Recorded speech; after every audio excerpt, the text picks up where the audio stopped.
ઘણા સમયથી ખાદ્ય પદાર્થની અંદર ભેળસેળ ખૂબ મોટું પ્રમાણ વધી રહ્યું છે. હવે તો ખાદ્ય પદાર્થો નકલી પણ બનાવીને લોકો ખવડાવી રહ્યા છે. આ સીધો જ લોકોની જિંદગી સાથે છેડા થઈ રહ્યા છે અને સ્વાસ્થ્ય સાથે રમત રમાઈ રહી છે. દેશની અંદર, ગુજરાતની અંદર લોકોનું સ્વાસ્થ્ય સારું રહે, એની તંદુરસ્તી સારી રહે, એટલા માટેના અનેક પ્રયાસો થાય છે. ખેત પેદાશોની અંદર દવાઓના છંટકાવને કારણે લોકોમાં કેન્સર જેવા ભયાનક રોગો થાય છે.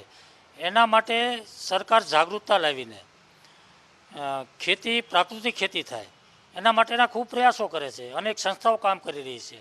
રાજ્યના રાજ્યપાલ ખુદ પ્રાકૃતિક ખેતી તરફ લોકો આગળ વધે એના માટેના પ્રયાસો કરે છે.